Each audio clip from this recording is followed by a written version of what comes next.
السلام علیکم ورحمۃ اللہ وبرکاتہ۔ ان الحمد للہ نحمده ونستعینه ونستغفره ونعوذ باللہ من شرور انفسنا ومن سیئات اعمالنا من يهده الله فلا مضل له ومن يضلله فلا هادي له واشهد ان لا اله الا الله وحده لا شريك له واشهد ان محمدا عبده ورسوله ارسله بالحق بشيرا ونذيرا وداعيا الى الله باذنه وسراجا منيرا، اما بعد، اعوذ بالله السميع العليم من الشيطان الرجيم ولا تقولوا لمن يقتل في سبيل الله امواتا بل احياء ولكن لا تشعرون۔ وقال الله تبارك وتعالى لا تحسبن الذين قتلوا في سبيل الله امواتا بل احياء وعند ربهم يرزقون۔ تعریفیں، حمد و ثنا، بڑائی اللہ وحدہ لا شریک کے لیے لائق ہے۔ درود و سلام ہوں تمام انبیاء و تمام مرسلین پر، خصوصاً اللہ کی بے شمار رحمتیں و برکتیں نازل ہو نبی آخر الزماں محمد رسول اللہ صلی اللہ علیہ وآلہ وسلم پر، سلام ہو آپ کے اہل بیت پر اور آپ کی تمام اتباع کرنے والوں پر۔ محرم کا مہینہ ہے اور اس کا پہلا عشرہ ہے، اور 10 محرم کو ہم دیکھتے ہیں اس امت کے اندر جو بدعات و خرافات کی دھوم ہوتی ہے۔ سیدنا حسین بن علی رضی اللہ تعالی عنہما کی شہادت یاد کی جاتی ہے۔ ان کے نام پر لوگوں نے کچھ طریقے گھڑ لیے ہیں، وہ سمجھتے ہیں کہ اسلام ہے۔ کچھ باتوں کا مطالبہ میرے اپنے عزیزوں نے مجھ سے کیا ہے کہ آپ ایک مرتبہ اس پر کچھ بات کیجئے۔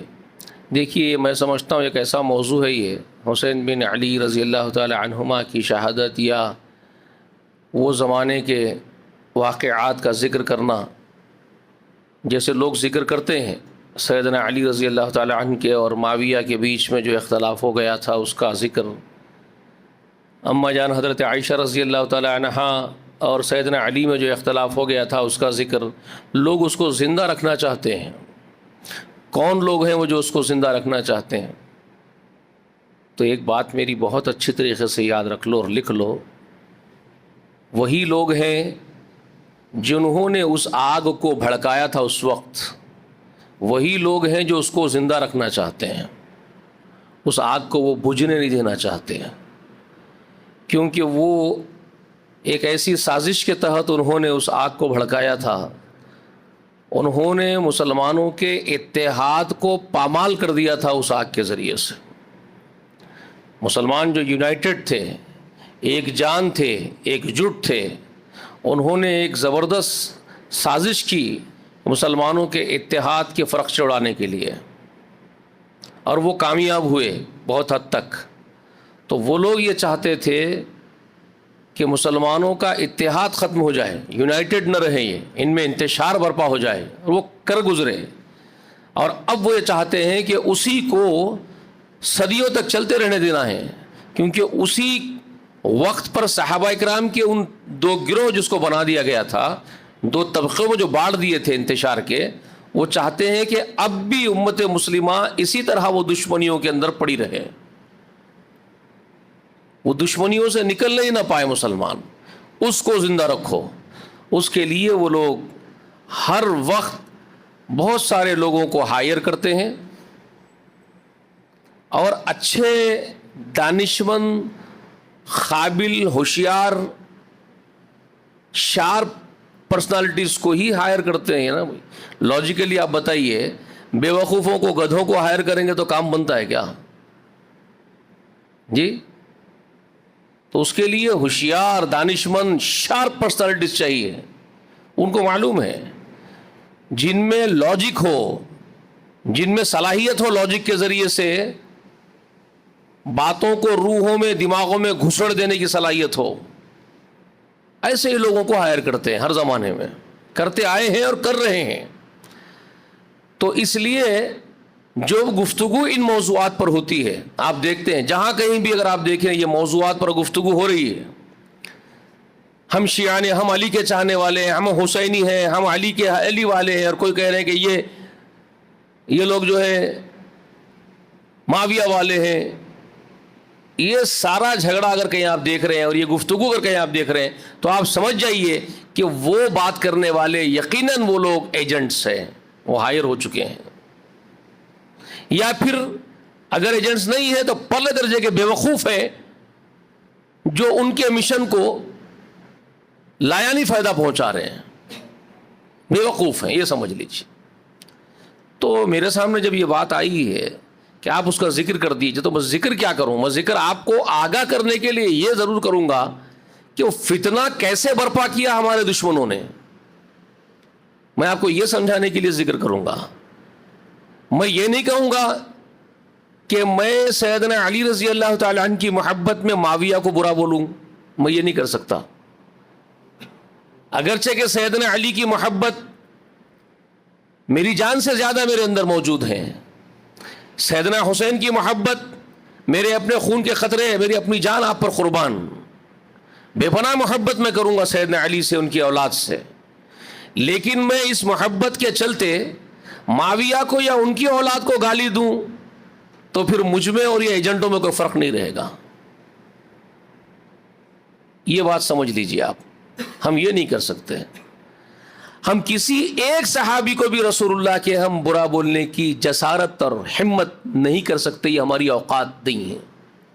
کسی ایک صحابی کو بھی رسول اللہ کے، کسی ایک فرد نے زمین کی پشت پر اس نے رسول اللہ کو بنفس نفیس اپنی آنکھوں سے دیکھا، رسول اللہ کے ساتھ وہ بیٹھا، کوئی انسان بھی رسول اللہ کو پایا، رسول اللہ سے باتیں کی، رسول اللہ سے مصافحے کیے. میری اوقات نہیں ہے کہ میں اتنے عظیم تقدیر میں چنندہ، اللہ نے چنا تبھی تو وہ رسول اللہ کے لیے پیدا ہوا. اس زمانے میں اللہ نے اس گروہ کو، اس جماعت کو رسول اللہ کے لیے چنا تبھی تو تقدیر میں رکھا تبھی تو وہ وہاں پیدا ہوئے.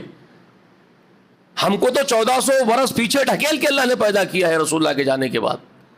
بات سمجھ میں آ رہی ہے آپ کی؟ رسول اللہ کے گزرنے کے 1450 سال بعد ہم پیدا ہو رہے ہیں. تو ہم کو تو اللہ نے بہت دور ڈھکل کے رکھا ہے تقدیر میں رسول اللہ کے زمانے سے. وہ تو زمانے رسول کے لوگ ہیں جن کو اللہ نے تقدیر میں رکھا رسول اللہ کی معیت کے لیے. تو ہماری اوقات ہے کہ ہم ان ستاروں پر انگلی اٹھائے؟ ہماری اوقات ہے؟ تو آج کے زمانے میں تو کسی کی اوقات نہیں ہو سکتی ہے. جائے کہ پھر لوگ حماقت خور بیٹھ کر کے باتیں کر رہے ہیں، ممبروں پر، مسندوں پر بیٹھ کر کے، کالی پگڑیاں بن کر کے حماقت جھاڑ رہے ہیں. یہ فیصلہ کن باتیں کر رہے ہیں، یہ لوگ فیصلہ کن باتیں کر رہے ہیں. معاویہ نے یہاں غلطیاں کی تھی، معاویہ کا باغی گروہ تھا، وہ فلانا تھا. ارے تمہاری اوقات سے زیادہ باتیں مت کرو. تم کون ہوتے ہو بولنے والے؟ وہ جو کچھ ہوا ہے، جو کچھ گزر چکا، کیا اس کا فیصلہ کرنے کی ذمہ داری اللہ نے تمہارے سپرد کی ہے؟ جو 1400 برس پہلے جو ہوا ہے، تو کیا اللہ تعالیٰ نے آپ کو جج بنایا ہے؟ جوڈیشری سسٹم آپ کے ہاتھ میں دیا اللہ نے، آپ کو اللہ تعالیٰ نے اقتدار دیا ہے کیا یہ فیصلہ کرنے کا دونوں گروہ کے؟ آپ کو اللہ پوچھے گا کیا بھائی آپ اٹھیے اور بولیے کہ علی حق پہ تھا اس وقت، یا معاویہ غلط تھا یا حق پہ تھا اس وقت؟ آپ لوگ بولیے، آپ سے پوچھے گا اللہ تعالیٰ؟ اللہ تعالیٰ مجھ سے بولے گا اے اکبر بھائی اٹھو میاں تم بولو علی حق پہ تھے معاویہ حق پہ تھا، بولو میاں؟ پوچھے گا؟ میری اوقات ہی نہیں ہے. اللہ کیوں پوچھے گا مجھ سے؟ مجھ سے اللہ پوچھے گا تجھے دنیا میں پیدا کیے تھے، ہمارا غلام بنا کے پیدا کیے تھے، تو نے ہماری غلامی کی کہ نہیں کی؟ ہم جو احکام نازل کیے تھے اس پر عمل تو کتنا کرا بتا؟ میرا سوال مجھ سے یہ ہوگا. تو میری کیا اوقات ہے کہ میں سیدنا علی یا معاویہ کا فیصلہ کرنے کی بات کروں؟ سمجھ میں آ رہی ہے بات آپ کو؟ یہ ہماری اوقات نہیں ہے. تو یہ جتنے لوگ اس طرح کی باتیں کر رہے ہیں، یاد رکھ لو وہ آگ بھڑکانے والے چاہتے ہیں کہ یہ آگ بھڑکی رہے، اور ان لوگوں نے ان کو ہائر کیا ہے، وہ ان کو پیمنٹس کرتے ہوں گے، تبھی تو وہ کام کر رہے ہیں بیٹھ کر کے. یا میں کہہ رہا ہوں کہ اگر نہیں پیمنٹ کر رہے ہیں، نہیں ہائر ہوئے ہیں، تو پرلے درجے کے بے وقوف اور گدھے ہیں جو کام ان کے کرنے کا نہیں ہے، وہ زبردستی کر رہے ہیں، بھیجا تکلف کر رہے ہیں. ٹھیک ہے، ہوا کیا ہے، ہونا کیوں ہوا ہے، وہ سب میں ہم نہیں جائیں گے، لیکن میں یہ بتاؤں گا کہ وہ کون لوگ تھے جنہوں نے وہ آگ بھڑکائی تھی، ان کے کیا اس میں مقاصد تھے، وہ آپ کو میں بتا دیتا ہوں. دیکھیے، اس کا تو ذکر میں نے آپ کے سامنے کر دیا کہ ہم سے پہلے ایک امت گزری ہے. اس امت سے پہلے ایک امت گزری ہے. میں نے دین محمد میں تفصیل کے ساتھ اس کا ذکر آپ کے سامنے کیا. رسول اللہ کو ماننے سے ان کو انکار کیوں تھا، اور وہ کون لوگ تھے جانتے ہیں؟ بتایا نا، میں یاد ہے کہ بھول گئے، نہیں چلے گیا کیا اسماعیل؟ ٹھیک ہے، اب آپ سنیے. بنی اسرائیل کون ہے معلوم ہے؟ بنی اسرائیل، بنی اسرائیل، اسرائیل کے بیٹے، بنی اسرائیل، اسرائیل کی اولاد. اسرائیل کون؟ یعقوب، سیدنا یعقوب بن اسحاق بن ابراہیم، یعقوب بن اسحاق بن ابراہیم، ابراہیم علیہ السلام کے پوترے یعقوب علیہ السلام، ان کا ایک نام اسرائیل تھا، یعقوب علیہ السلام کا. تو یعقوب علیہ السلام کی اولاد کو کہا جاتا ہے بنی اسرائیل. آل یعقوب ہیں وہ، اس لیے ان کو آل اسرائیل کہا جاتا ہے، بنی اسرائیل کہا جاتا ہے. سمجھے؟ دور قدیم سے وہ بنو اسرائیل ہیں، اب بھی بنی اسرائیل ہے. ایک توڑا لے کر کے انہوں نے جو ملک بنایا اس کا نام بھی اسرائیل رکھا. سمجھ گئے آپ؟ اس وجہ سے کہ وہ یعقوب علیہ السلام کی طرف نسبت کرتے ہیں، ان کو کہا جاتا ہے. ابراہیم علیہ السلام کے کتنے بچے تھے میں نے آپ کو بتا دیا، یاد ہے کہ بھول گئے؟ جزاک اللہ خیر. 3 بیٹوں کا میں نے آپ کے سامنے ذکر کیا، ایک اسماعیل، دوسرے اسحاق، اور تیسرے کون ہیں جی؟ شعیب، مدین، ان کا نام تھا مدیان، ان کے نام سے مدین ہے، مدیان کے نام سے. ٹھیک ہے، اور یہ 3 الگ الگ بیویوں سے 3 بچے ہیں ان کے. ٹھیک ہے، اسحاق کے والدہ کا نام ہے سارہ، حالانکہ اسحاق چھوٹے ہیں. ان کی ماں، اسحاق کی ماں سب سے پہلی بیوی ہے. ابراہیم علیہ السلام کی سب سے پہلی بیوی اور بڑی بیوی اسحاق کے والدہ ہے، سارہ علیہ السلام. مگر اسحاق چھوٹے ہیں، کس سے؟ اسماعیل سے. اور سب سے بڑے بیٹے اسماعیل ہیں ابراہیم علیہ السلام کے، اور وہ سیکنڈ بیوی سے ان کی. اور سیکنڈ بیوی کون ہے ان کے؟ ہاجرہ. حضرت ہاجرہ سے انہوں ہیں اسماعیل. ہر ایک انہوں بڑے بیٹے، انہوں پہلے پیدا ہوئے. ان کے بعد ایک اور آپ کی شریک حیات ہوئی ہے، ان کا بھی میں نے آپ کو ذکر کر دیا گزشتہ. ٹھیک ہے، ان کے بیٹے کا نام ہے قطورہ، نام ہے اس بیوی کا، اور ان کے بیٹے کا نام ہے مدیان. اور وہ مدین کے علاقے میں نبی بن کر کے مبعوث ہوئے، تو ان کے نام سے ہی وہ علاقے کا نام مدین پڑا. اور انہی کی اولاد میں پھر شعیب علیہ السلام جو موسیٰ علیہ السلام کے سسرے ہیں، کلیم اللہ موسیٰ علیہ السلام کے سسرے ہیں شعیب، وہ انہی کی اولاد میں سے، مدین کی، مدین والوں میں سے. ٹھیک ہے، تو یہ 3 شاخیں ہیں ان کی، جن سے دین پھیلا ہے زمین کی پشت پر، اسلام پھیلا ہے، دین اسلام ان تینوں سے پھیلا. تو اسماعیل علیہ السلام کی اولاد کون ہے؟ جو بڑے بیٹے کی اولاد، سب سے بڑے بیٹے جو اسماعیل ہے، ہاجرہ کے بیٹے علیہ السلام. انہوں کہاں ہیں؟ کہاں تھے ان لوگ؟ ہاجرہ کو ہی لے جا کے چھوڑ دیے تھے نا وہ اسماعیل علیہ السلام کے ساتھ مکے کی گھاٹی میں، وادیوں میں. تو آپ جو سعی کرتے ہیں صفا اور مروہ کی، کس کی سنت پہ کرتے ہیں؟ وہی ہاجرہ علیہ السلام کی سنت پہ کرتے ہیں. سمجھ رہے ہیں؟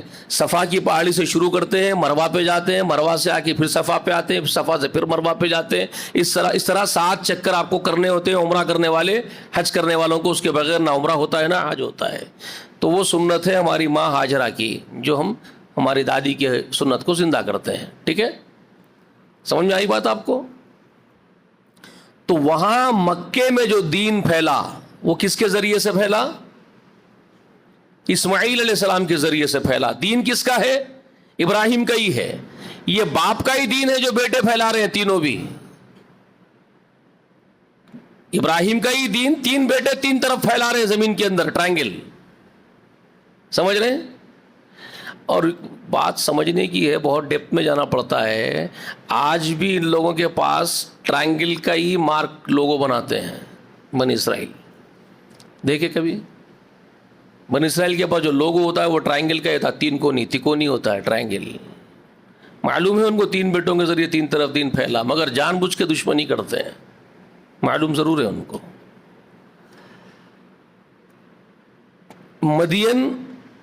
مدیان جا کر کے مدین میں دین پھیلا رہے ہیں. اسحاق علیہ السلام فلسطین میں دین پھیلائے ہیں, فلسطین کے علاقے میں رہ گئے باغ کے ساتھ, اور اسماعیل کو چھوڑ دیے تھے مکے کے اندر. ٹھیک ہے, بنو اسرائیل, اب میں لمبا چوڑا نہیں کروں گا, شارٹ کر کے آپ کو سمجھاؤں گا. بنی اسرائیل یا تمام نبیوں کے پاس جتنے نبی زمین پر اترے ہیں سبوں کے پاس اللہ نے یہ خبر بھیجی تھی, اور ان لوگوں سے اللہ نے عالم ارواح میں ایک وعدہ بھی لیا تھا. سوالک انبیاء سے وہ وعدہ کیا لیے تھے؟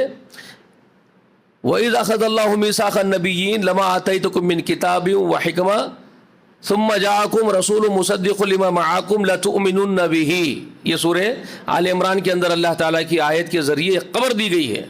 یاد کرو اس وقت کو جب اللہ تعالیٰ نے تمام نبیوں سے وعدہ لیا کہ تمہارے پاس جب میں تم کو شریعت دوں, حکمت دوں, نبوت دوں, اور تمہارے پاس میرا رسول آئے تو تم لوگوں پر لازم ہوگا, فرض ہوگا اس پر ایمان لانا, اس کی نصرت کرنی تم پر فرض ہے.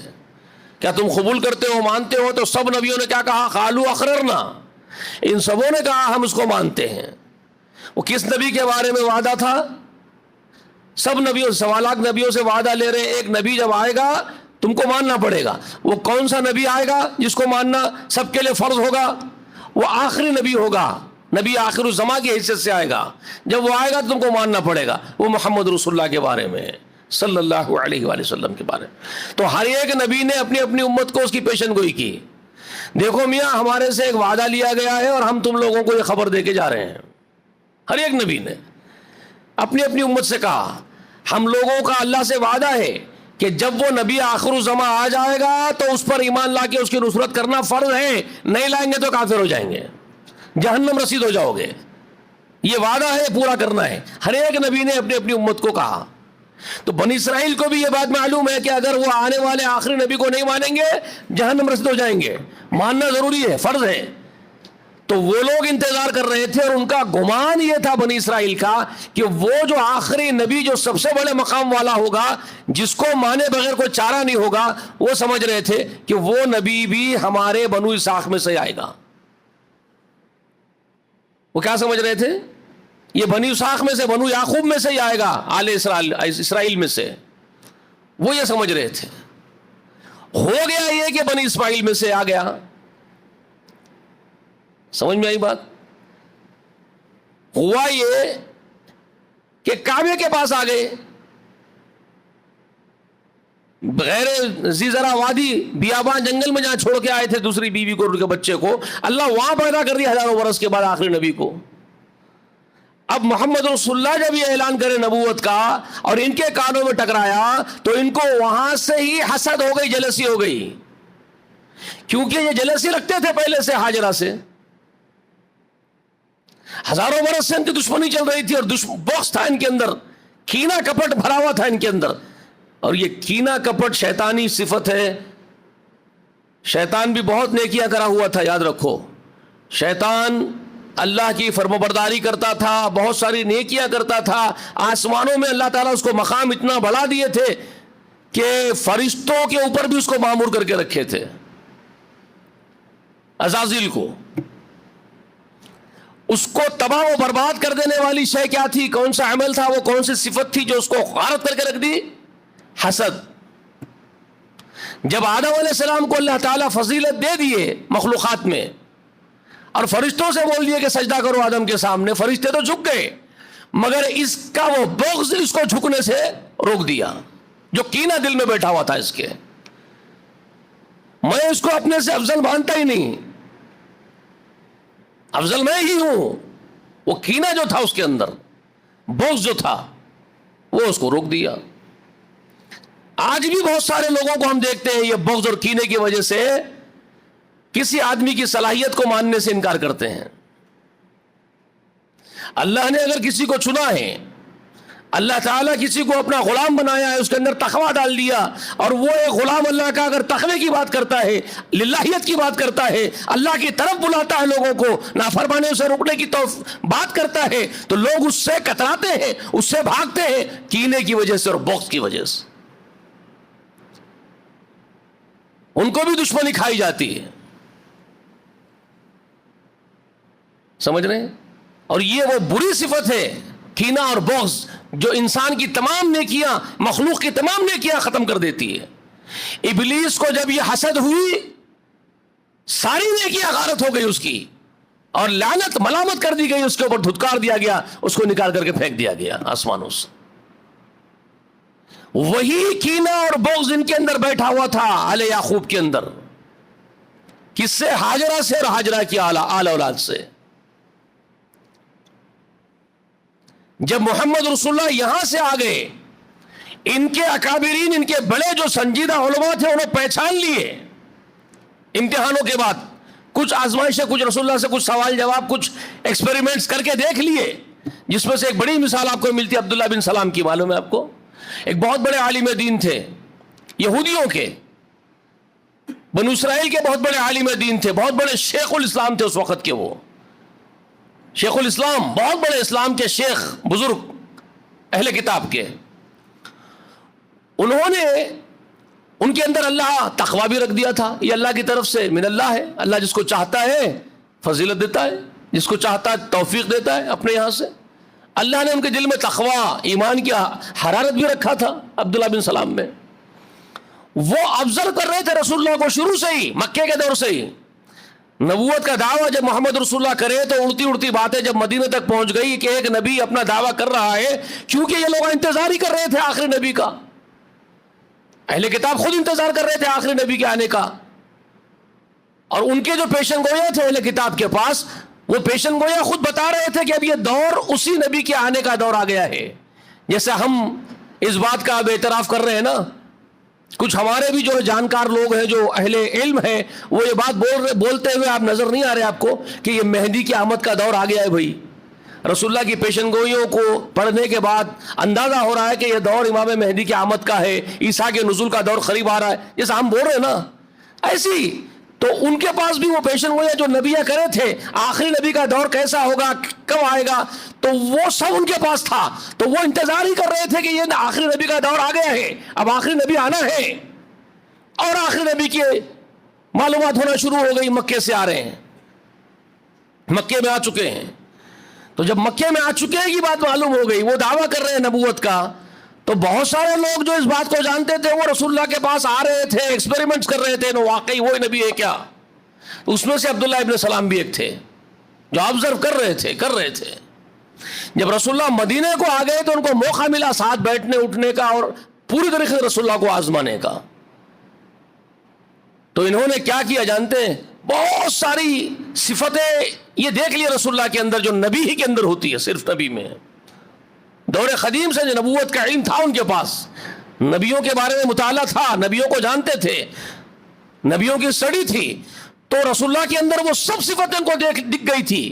یہ یقیناً نبیوں ہی کی صفت والے ہیں. یہ پورے صفات ان کے وہی ہے جو موسیٰ میں تھے، جو دوسرے نبیوں میں تھے، جو داؤد میں تھے، جو سلیمان میں تھے، جو عیسیٰ میں تھے، وہ سب دکھ رہے ہیں ان کے اندر، وہ دیکھ رہے تھے. تو انہوں نے کیا کیا؟ ایک آخری ایگزامینیشن بھی رکھ دیا، اپنے آپ سے خود ہی کر رہے ہیں، کسی کو پتہ نہیں چلنے دے رہے ہیں. انہوں نے کیا کیا؟ ایک مرتبہ رسول اللہ صلی اللہ علیہ وسلم کے حالات ایسے تھے مدینے کی ہجرت کے بعد کے گھر میں فاقے بھی ہوتے تھے، کئی دن فاقے کرنا پڑتا تھا، بچے بلبلاتے بھوکے رسول اللہ کے. تو رسول اللہ صلی اللہ علیہ وسلم کیا کرتے؟ اپنی کوئی چیز گروی رکھ کے قرضہ بھی لیتے تھے. کچھ جو لے لیتے، کچھ اناج لے لیتے، کچھ کھجور لے لیتے اپنے بچوں کو کھلانے کے لیے، کچھ گروی رکھ کر کے. بہت مصیبتوں کی زندگی تھی رسول اللہ کی، معاشی حالت سے. تو ان کو جب معلوم ہوا کہ رسول اللہ تو بہت مشکلوں سے گزر رہے ہیں، تو انہوں نے کیا کیا؟ قرضہ دے دیا رسول اللہ کو، ایک وعدہ کر کے کہ کب دو گے آپ واپس؟ اب یہ سب آزما رہے ہیں آہستہ سے اندرونی، کسی کو پتا نہیں ہے کیا آزما رہے ہیں. تو رسول صلی اللہ علیہ وسلم نے کہا میں فلاں فلاں وقت تم کو واپس کر دوں گا بھائی انشاءاللہ. لے لیے، کچھ چیز گروی رکھ کے ہی لیے ہیں، ایسے ہی نہیں لیے. وقت طے ہو گیا، فلاں فلاں وقت میں آپ کو دوں گا. مثال کے طور پہ 3 مہینے کا وقت لیا کہ میں تم کو 3 مہینے کے بعد یہ ادا کرنے والا ہوں. مثال ایگزامپل دے رہا ہوں آپ کو. وقت طے ہو گیا تھا. عبداللہ بن سلام ہونا بول کے آگے 1 مہینے کے بعد آگے ٹھہر گئے. اب جو میں آپ کو دیا تھا واپس کر دیجئے. تو رسول اللہ صلی اللہ علیہ وسلم بول رہے ہیں مسکراتے ہوئے بھائی آپ کا اور میرا تو وعدہ ہے کہ 3 مہینے کے بعد دینے والا ہوں، اور آپ ابھی جان پہ بری آ کے کھڑے ہو گئے. دیو نہیں، میں وہ سب نہیں جانتا، مجھے دے دو. اس کے بعد شروع کرے اب زور زور سے چیخنا چلانا. مجھے معلوم ہے تم لوگ پورا تمہاری خاندان خبیرہ ڈبانے والوں کا ہے، فلانا ہے. تائش پہ لا رہے، مشتعل کر رہے ہیں. تمہارا نسل ہی ویسی ہے، تمہارا فلاں. اب لوگ کیا ہوتے ہیں، خود کو گالی دے لیا آدمی تو سن لیتا ہے، لیکن ماں کو بولے بہن کو بولے اوپر چلے جائے تو کیا ہوتا ہے، آدمی آپے سے باہر ہو جاتا ہے. تیری بات میرے سے تھی، میرے آبا اور اجداد کو کیوں کوس رہا ہے، اٹھ کے کھڑے مارا ماری پہ آ جاتا آدمی. انسانی فطرت ہے. اللہ کے رسول صلی اللہ علیہ وسلم چپ سن رہے، آنکھ سے پانی جا رہا، کچھ نہیں بول رہے اس کو، اور وہ بولتے چلے جا رہا ہے. حضرت عمر بڑے تیز آدمی تھے، ان کو غصہ آ رہا عمر کو، اور اٹھ کے کھڑے ہو گئے، اس کا گلا پکڑ لیے عبداللہ بن سلام کا. مار ڈالتا ہوں تیرے کو بول کے غصے میں آ گئے. اللہ کے رسول صلی اللہ علیہ وسلم نے عمر کو ڈانٹا، کہا عمر چھوڑ اس کو، اس کا گلا چھوڑ. ایک تو وہ مجھ پر احسان کیا ہے، میرے بچے بھی لگ رہے تھے، مجھے ضرورت تھی، یہ آدمی مجھے دیا اس وقت، اس کا احسان ہے مجھ پر، اور تم اس کا گلا دبا رہے ہو. تو کہا عمر کہنے لگے رسول اللہ یہ آپ کو برا بھلا بول رہا ہے، آپ کے پورے خاندان کو کوس رہا ہے. یہ کہتے بولنے دے، مجھے دیا ہے، مجھ پر احسان کیا ہے اس نے، اس کو بول لینے دے. اور کہنے لگے اگر تجھے مجھ سے اتنی محبت ہے عمر، اتنی ہمدردی تیرے اندر پھوٹ رہی ہے میری، تو دے دینا میری طرف سے، میں تجھے دے دوں گا، ادا کر دوں گا. تو حضرت عمر نے کہا میری تو جان قربان ہے آپ پر، کیوں نہ دے دوں میں آپ کی طرف سے اس کو. فوراً اٹھا کر کے لا کر کے تیرا کیا باقی ہے، کتنا دیا تھا تو رسول اللہ کو، یہ لے تیرا، اور چل نکل، منہ نکال یہاں سے اپنا. تو رسول اللہ کیا کہتے ہیں، عمر یہ تو اس نے جو دیا تھا آپ نے اس کو دے دیا، وہ تو عدل ہو گیا، وہ تو عدل ہو گیا، جو اس نے دیا آپ نے واپس کر دیا، وہ تو عدل ہو گیا. لیکن جو آپ اس کو گلا پکڑ کے دبائے ہیں اور اس کو تکلیف پہنچائے ہیں، اس لیے کچھ مزید لا کر کے دو، میں تم کو وہ بھی واپس کروں گا. رسول اللہ کیا کہہ رہے ہیں، تم نے جو اس کا گلا دبایا ہے، اس کے احسان کا بدلہ جو تکلیف دے کر کے اس کو تم نے چکایا ہے، اس کے لیے اس کو کچھ مزید دو، میں تم کو وہ بھی واپس کروں گا. عبداللہ بن سلام جب یہ سنے، لپٹ لیے رسول اللہ کو، زاروں خطر ہونے لگے، اور ہاتھ پکڑ لیے، کہتے اشہد ان لا الہ الا اللہ واشہد ان محمد عبدہ ورسولہ. عبداللہ بن سلام کہتے ہیں میں گواہی دیتا ہوں اللہ کے سوا کوئی معبود نہیں ہے کائنات میں، اور آپ محمد اس کے سچے رسول ہیں. اور تب کہتے ہیں میں بہت سالوں سے آپ کو آبزرو کرتا آ رہا ہوں، آپ میں نے نبوت کی سب صفتیں پالی تھی، ایک صفت مجھے آپ کے اندر آزمانی تھی، حلم کی، صبر و برداشت، عفو و درگزر کی، جو نبی میں کوٹ کوٹ کے بھری ہوتی ہے. اس لیے میں نے سب تماشا کیا، میں نے جان بوجھ کے یہ کیا ہے، میں نے ایسا جان بوجھ کے کیا آپ کو دیکھنے کے لیے کہ آپ کیا کرتے میرے ساتھ. اللہ کی قسم آپ نبی اللہ ہے. تو یہ لوگ جانتے تھے، ان کے اچھے لوگ آ گئے جن کو اللہ نے چن لیا تھا، لیکن جو ان کے عوام بہت سارے کثیر تعداد تھی جن کے دلوں میں بغض تھا، وہ نہیں قبول کر رہے تھے محمد رسول اللہ کو. وجہ کیا تھی، بنی اسرائیل میں نہیں ہے، سمجھ رہے ہیں، بنو اسماعیل میں سے ہیں، نہیں قبول کرتے، ہم نہیں قبول کرتے. یہ تھا، اسی لیے اللہ نے قرآن میں اس کا ذکر بھی کیا ہے. سورہ صف پڑھتے ہیں نا آپ، وَإِذْ قَالَ عِيسَى ابْنُ مَرْيَمَ يَا بَنِي إِسْرَائِيلَ إِنِّي رَسُولُ اللَّهِ إِلَيْكُمْ مُصَدِّقٌ لِمَا بَيْنَ يَدَيَّ مِنَ التَّوْرَاةِ وَمُبَشِّرًا بِرَسُولٍ یاتی من بعدی اسمہ احمد فلما جاءہم بالبینات قالوا ھذا سحر مبین ومن اظلم ممن افترى على الله الكذب وهو يدعى الى الاسلام واللہ لا يهدي القوم الظالمین. یہ پڑھتے ہیں آپ؟ کیا مطلب ہے اس کا؟ اللہ بتا رہے ہیں کہ یاد کرو عیسیٰ بن مریم نے کہا تھا ان لوگوں سے اے بنو اسرائیل میں اللہ کا بھیجا ہوا رسول ہوں تمہارے پاس اور میں تصدیق کرنے والا ہوں موسیٰ کی کتاب جو میرے ہاتھوں میں تورات ہے اس کی, اور میں تم کو میرے بعد آنے والے ایک نبی اللہ کی بشارت دیتا ہوں ایک رسول کی جن کا نام احمد ہوگا, حمد والے محمد, احمد حمد والے محمد. سمجھ میں آئی بات؟ ان کا نام ہی حمد والا ہوگا, تعریف والا ہوگا. محمد کے معنی ہی تعریفوں والا ہے نام. فلما جاءہم بالبینات, اللہ فرماتے جب وہ آ گئے ان کے پاس بالبینات, پورے دلائل روشنی لے کر کے آ گئے محمد صلی اللہ علیہ وسلم, تو انہی ظالموں نے کہہ دیا یہ کھلا ہوا جادو ہے. جی اس سے بڑا ظالم کون ہے جو اللہ پر جھوٹ باندھے, جس کو اللہ کی طرف بلایا جاتا ہے اور وہ کتراتا اور بھاگتا اللہ کے پاس آنے سے. اللہ کسی ظالم کو ہدایت نہیں دیتا. یہ انہی کے بارے میں خبر ہے جو قرآن دے رہا ہے. عیسیٰ نے بشارت دی تھی ان لوگوں کو کہ محمد آنے والے اب آئیں گے وہ صلی اللہ علیہ وسلم, مگر یہ نہیں مان رہے. سمجھ میں آئی بات؟ تو دشمنی یوں ہے ان کے رسول اللہ کے ساتھ شروع سے. اس کے بعد تو پھر مدینے کی زندگی میں بہت, آپ تاریخ پڑھ لیجئے, مدنی زندگی میں تو بہت اذیتیں پہنچائے ہیں یہ لوگ. کوئی کسر نہیں چھوڑا دشمنی کا انہوں نے رسول اللہ کے خلاف. یہاں تک کہ رسول اللہ کو جان سے مار دینے کی پلاننگیں بھی کی انہی لوگوں نے کئی مرتبہ. کہیں پتھر ڈالنے کی پلاننگ کر رہے ہیں, کہیں گھر کو دعوت دے کے زہر ڈال کے مار دینے کی پلاننگ کر رہے ہیں. بہت سارے سازشیں رسول اللہ کے خلاف انہوں نے کی ہے. یہی بنو اسرائیل نے عہد و پیمان ہوئے تو عہد و پیمان توڑتے چلے گئے. بالآخر اللہ کی طرف سے احکام آئے, ان کو مدینے سے نکالا گیا, خیبر میں تھے, خیبر سے نکالا گیا.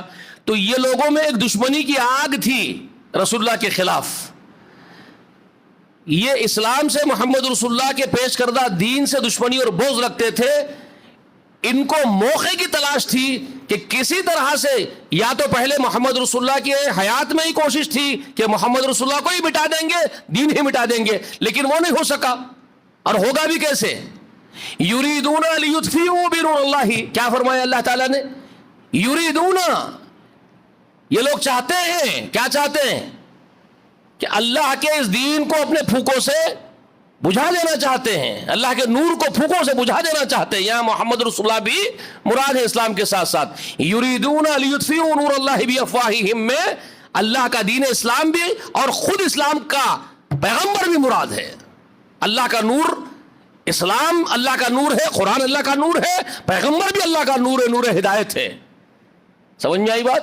تو یہ چاہتے ہیں کہ محمد کو بجھا دے, قرآن کو بجھا دے, اسلام کو بجھا دیں. چاہتے تھے یہ لوگ. مگر اللہ کیا چاہتا تھا؟ اللہ کیا چاہتا تھا؟ جی اللہ چاہتا تھا کہ زمین کے چپے چپے میں اللہ کا نور روشن ہو جائے, اور وہ کر دیا نا اللہ نے. وَلَوْ كَرِهَ الْكَافِرُونَ, اگرچہ کہ کافروں کو گھٹن ہو, اللہ کر کے رہے گا اپنا دین غالب. اس کے بعد اللہ نے یہ بات فرمائی تھی, هُوَ الَّذِي أَرْسَلَ رَسُولَهُ بِالْهُدَى وَدِينِ الْحَقِّ لِيُظْهِرَهُ عَلَى الدِّينِ كُلِّهِ. اس اللہ نے اپنے محبوب, اپنے نبی محمد کو دین حق, ہدایت, قرآن, ہدا اور دین حق, رسول اللہ کا دین, رسول اللہ کے سلیقے اور طریقے, یہ اس لیے دے کر کے بھیجا ہے لیظہرہ علی الدین کلہ, تاکہ تمام ادیان باطلہ پر اس کو غالب کر دے. رسول اللہ نے غالب کر دیا, رسول اللہ نے اس کو غالب کر دیا. ان کی تمام کوششیں, ان کی تمام کاوشیں فیل ہو گئی. ان کے سارے جتنے انہوں نے کوشش صحیح کی تھی وہ سب فیلیور ہو گیا ہے. ان کا نیٹ ورک پورا کا پورا فیلیور تھا. رسول اللہ کے زمانے میں کچھ نہیں کر سکے. صدیق اکبر خلیفہ بن رہے ہیں, اس وقت بھی کوشش نہیں چھوڑے. صدیق اکبر خلیفہ بن گئے تو کوشش نہیں چھوڑے مٹانے کی, سازشوں کی. مسلمہ کذاب کھڑا ہو گیا, معنین زکوٰۃ کھڑے ہو گئے, سب ان کے بھڑکاوے ہیں. یہ سازش ہے ان کی, کرتے چلے جا رہے ہیں لیکن ہو نہیں رہا ہے. سیدنا عمر بن گئے 2.5 سال کے بعد, ابو بکر کی خلافت 2.5 سال کی ہے, اس کے بعد اس میں بہت کوشش کر لی ہے, اسی میں مسلمہ کذاب اٹھتا ہے, اسی میں معنین زکوٰۃ اٹھتے ہیں, اس میں یہ سب کچھ جہادیں کرنی پڑ رہی ہے, مشکلیں پیش آ رہی ہے صدیق اکبر کو, لیکن انہوں نے سنبھالا اس کو, اور یہ صدیق اکبر کا یہ حق تھا, اس کو سنبھال سکتے تھے, اللہ کی طرف سے وہ مقدر تھا, ان میں اللہ تعالیٰ وہ صلاحیت دیے تھے, وہ سنبھالے اور 2.5 سالوں تک سنبھالے. اس کے بعد انتقال ہو گیا ان کا, تو سیدنا عمر کو خلیفہ بنا دیا گیا. ٹھیک ہے, اور یہ نامزد کر کے گئے تھے ابو بکر صدیق, اور مشورے سے کرے تھے صحابہ کے, اور اس کے بعد پھر 6 آدمیوں پر مشتمل ایک بورڈ بن گیا شورا کا, پھر وہ طے کر کے حضرت عمر کو بنا لیے. ٹھیک ہے, یہ جو کچھ ہوا, لیکن حضرت عمر کے زمانے میں بھی کوششیں ان کی جاری رہی, یہ کوششیں چھوڑے نہیں ہیں, کوششیں کرتے رہے. ان کا ایک سرغنہ تھا, اس کا نام مجھے یاد نہیں آ رہا ہے, ایک بڑا سرغنہ تھا جو بھیجا گیا تھا اسی کام کے لیے, اس کو قتل کرنے کے لیے حکم سنا دیا سیدنا عمر نے. کسی کو بھی جب آخری قتل کرتے حکومت کی طرف سے تو اس کی آخری خواہش پوچھتے ہیں. اس سرغنے کو اس کی خواہش پوچھی گئی تھی کہ تیری خواہش کیا ہے, تو اس نے کیا کیا تھا جانتے ہیں؟ اس نے کہا مجھے ایک پیالہ پانی پلا دیجئے, میری خواہش ہے. اس کو ایک پیالہ پانی پیش کیا گیا تو وہ کیا کہتا ہے, آپ مجھ سے وعدہ کرو کہ جب تک میں یہ پانی نہیں پیوں گا آپ مجھے قتل نہیں کریں گے. سیدنا عمر سے وعدہ لیا, کہتا امیر المومنین آپ یہ وعدہ کرو کہ جب تک میں یہ پانی نہیں پیوں گا آپ مجھے قتل نہیں کریں گے. سیدنا عمر نے کہا ٹھیک ہے تیرے سے وعدہ ہے کہ جب تک وہ پانی نہیں پیے گا ہم تجھے قتل نہیں کریں گے. تو کیا کیا, فوراً وہ پانی کو پھینک دیا, امیڈیٹلی پھینک دیا پیالے کے ساتھ پانی کو, اور کہتا اب لو پانی تو وہ پھینک دیا, پیا ہی نہیں, اور آپ وعدہ کریں جب تک پانی نہیں پیوں گا آپ نہیں قتل کریں گے. وعدہ تو ہے, وعدہ تو توڑ نہیں سکتے, مسلمان ہے, مومن وعدہ نہیں توڑتا اپنا. سیدنا عمر نے اس کو چھوڑ دیا. اس نے تیار کیا فیروز لولو کو بلا کر کے ایران سے, فارس سے, اس نے سازش کی ہے پھر اس کے بعد عمر کو ختم کرنے کی, اور سیدنا عمر کو قتل کیا گیا, شہید ہوئے ہیں. لوگوں کو نہیں معلوم ابو بکر بھی شہید ہوئے ہیں. لوگ سمجھتے ہیں قدرتی موت مرے, نہیں, سیدنا ابو بکر کو زہر دیا گیا کھانے میں, یہی یہودیوں کی دعوت کے اندر. یہود نے دعوت دی, دعوت قبول کی سیدنا ابو بکر صدیق نے, خلیفہ تھے اس وقت, اور ان کے ساتھ ایک طبیب تھے, معالج ایک طبیب تھے جو ماہر طبیب تھے, مسلمانوں کے بہت ماہر سپریمو ایک زبردست طبیب تھے, جیسے آج کل کے سب بڑے سرجن ہوتے ہیں, بڑا ایم ڈی ہوتا ہے, بہت جاننے والا دوائیوں کا ڈاکٹر, ویسے وہ طبیب تھے اس وقت کی ماہر, ان کے ساتھ تھے ابو بکر کے, اور دعوت میں شامل تھے وہ بھی کھانے میں. جیسے ہی کھانا اٹھا کے منہ میں رکھے وہ طبیب ہاتھ پکڑ لیتے ابو بکر کا, یہ کھانے میں زہر ہے, لیکن ابو بکر منہ میں رکھ کے نگل چکے تھے, اور یہ بھی کھا لیے تھے. منہ میں لینے کے بعد ہی تو پتا چلا ان کو یہ زہر ہے, تو چلا گیا زہر ان کے پیٹ میں بھی, طبیب کے بھی. تو انہوں نے اسی وقت کہا تھا ابو بکر سے, امیر المومنین یہ زہر ایسا ہے ٹھیک 1 سال کے بعد فوت کرتا ہے. اس زہر کے بارے میں مجھے علم ہے, میں جانتا ہوں جو زہر ہم کو دیا گیا ہے یہ 1 سال کے بعد فوت کرتا ہے. ایگزیکٹلی 1 سال کے بعد دونوں بھی ایک ہی دن مرے, ابو بکر بھی اسی دن مرے اور وہ طبیب بھی اسی دن مرے. یہ بھی شہادت ہے, لوگوں کو معلوم ہی نہیں ہے. سیدنا عمر کو فیروز لولو نے بھالا بھوک دیا صف کے اندر, سیدنا عمر بھی شہید ہے. یہ انہی کی سازشیں ہیں.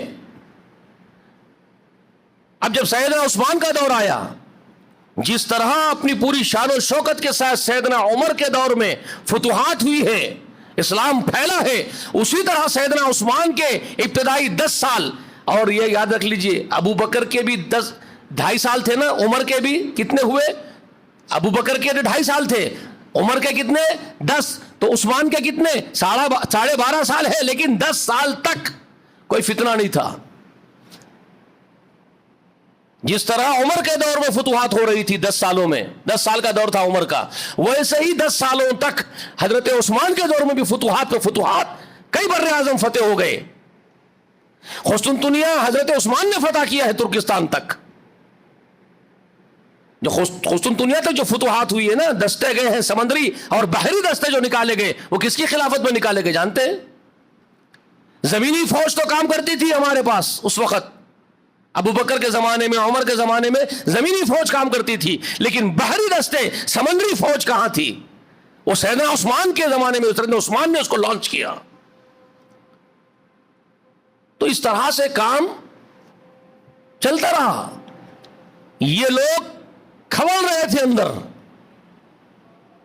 ان کو سیدنا عثمان کے خلاف بہت بڑا پروپیگنڈا کرنے کا موقع کیسے ملا جانتے ہیں؟ اس کی بھی ایک ہسٹری ہے. ان کو دشمنی ڈالنے کے لیے ایک کلو بھی چاہیے تھا. حضرت ابو بکر خلیفہ بنے بنو تمیم سے تھے، بنو تیم سے تھے، اور یہ بنو عدی سے تھے عمر. سیدنا عمر کس سے تھے؟ بنو عدی کے شخص ہے.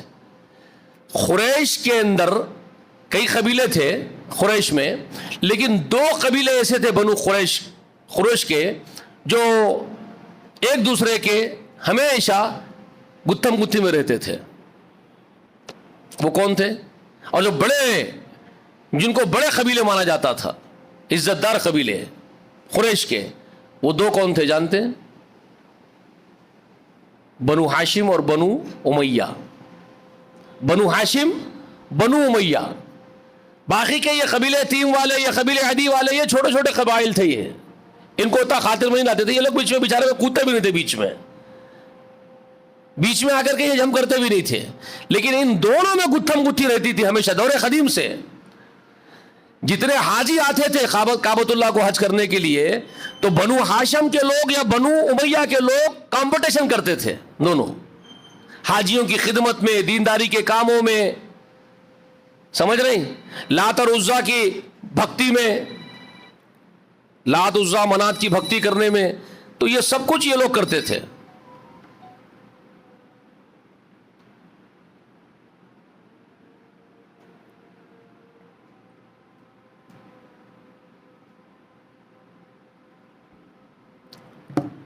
تو یہ کچھ اہم ترین باتیں ہیں آپ کو جو یاد رکھنا ہے. تو یہ دونوں میں گتھم گتھی تھی بنو ہاشم اور بنو امیہ میں. اب جو خلیفہ بنے تھے عثمان، وہ کون تھے؟ امیہ کے تھے.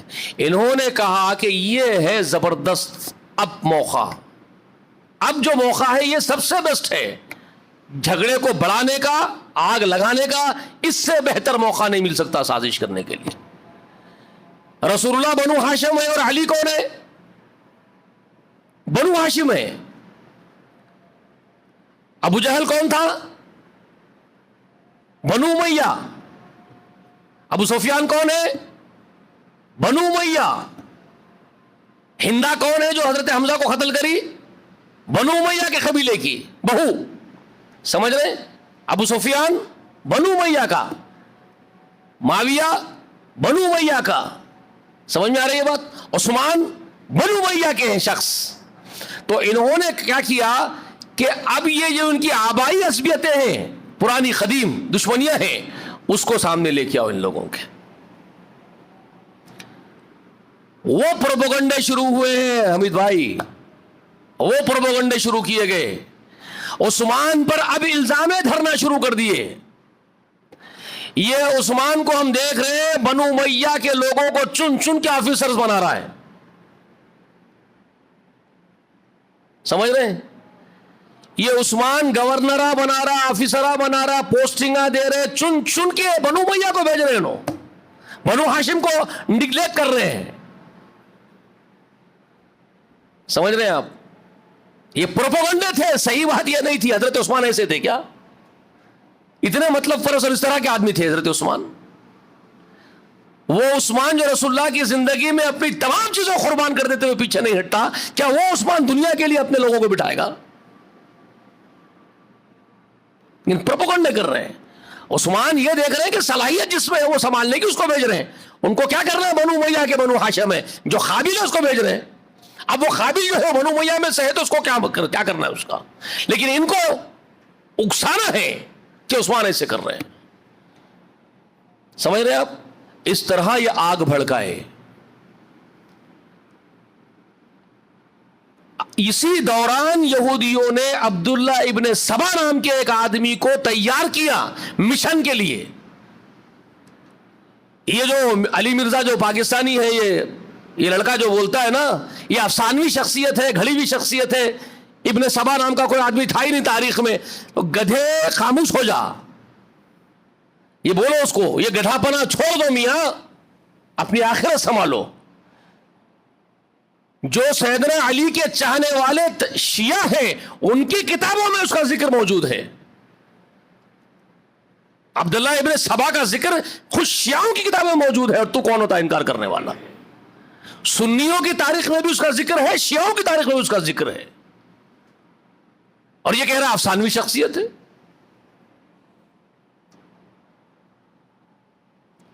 اس کو ہائر کیا گیا, تیار کیا گیا مشن کے لیے, اس کو بھیجا گیا سازش کے تحت, جاؤ اسلام قبول کر لو, اسلام کے دائرے میں گھس جاؤ, مدینے میں جاؤ, بڑے بڑے ایکٹیویٹیز میں لگ جاؤ. اس کے بعد پروپیگنڈے کو کیسے کرنا ہے وہ ڈیزائن کیا گیا.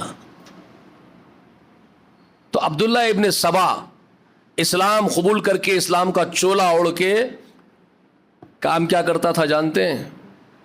سازش یہ کرتے تھے یہ لوگ, ملک شام میں جانا تو مصر کے گورنر کے خلاف پروپیگنڈا کرنا, کیونکہ مصر اور شام کا کانٹیکٹ ہونے میں مہینوں لگ جائیں گے.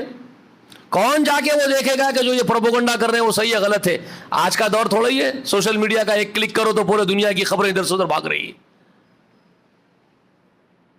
وہاں تو کچروں پہ بیٹھ کے, گدھوں پہ اور گھوڑوں پہ بیٹھ کے جا کے دیکھ کے آنا پڑتا تھا ماحول کیا ہے, تو مہینوں سالوں لگ جاتے.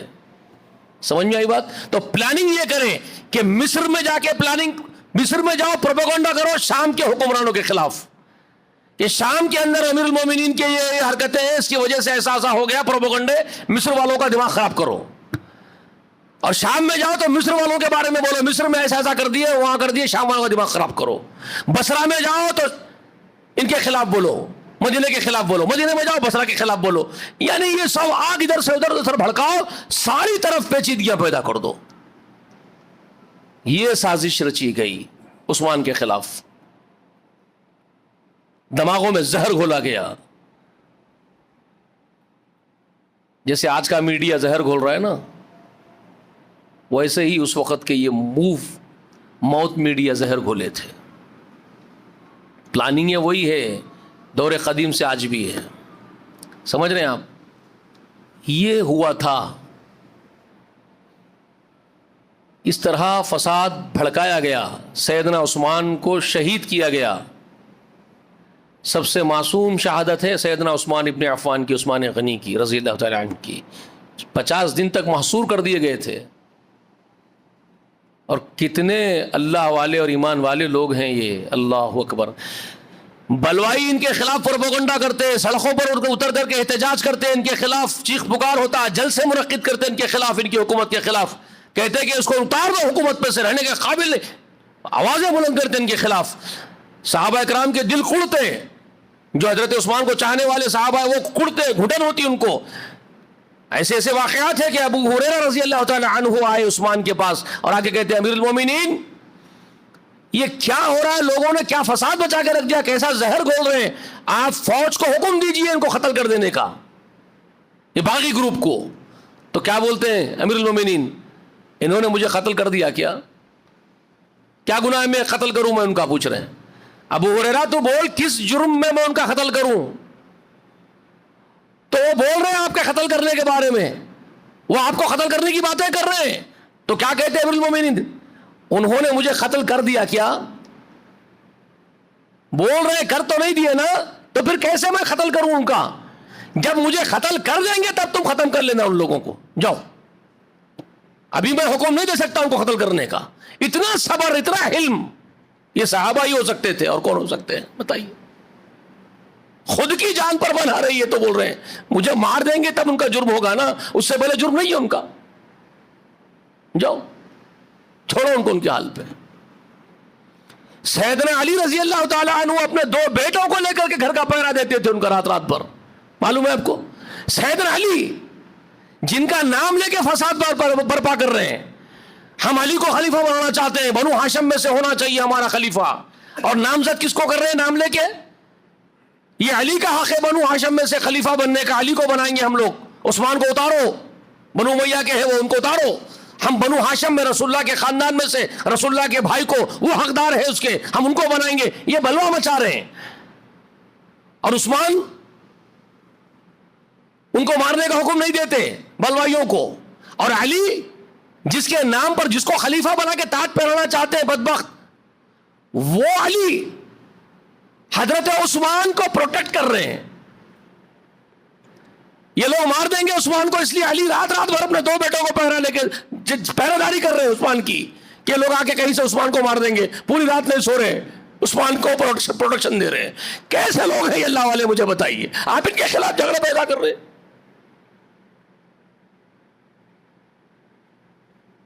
بلاخر انہوں نے عثمان کو مار دیا بلوائیوں نے.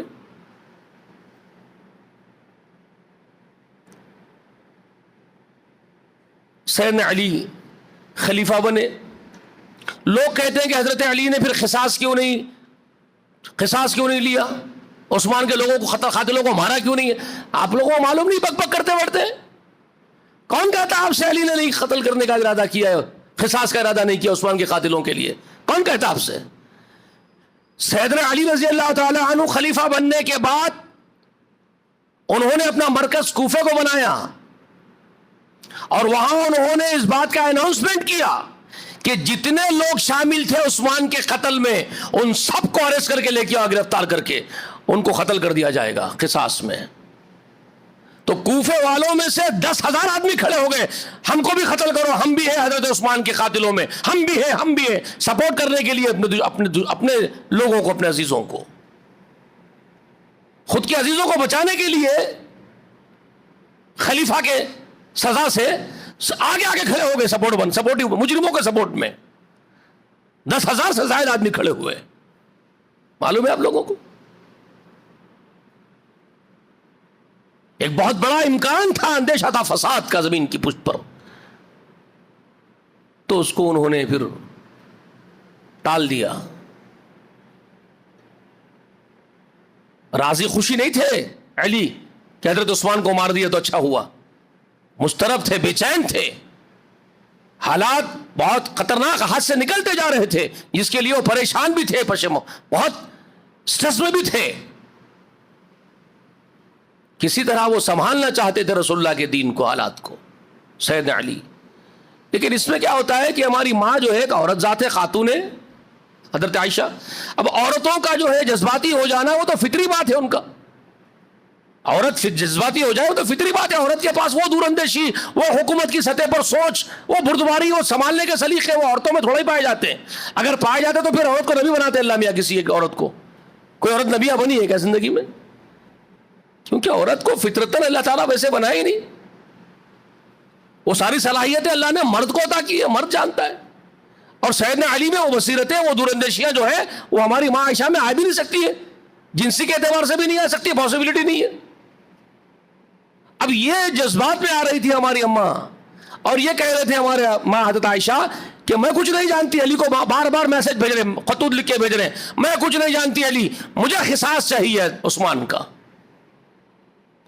عثمان کو جن لوگوں نے قتل کیا ان کو قتل کرو.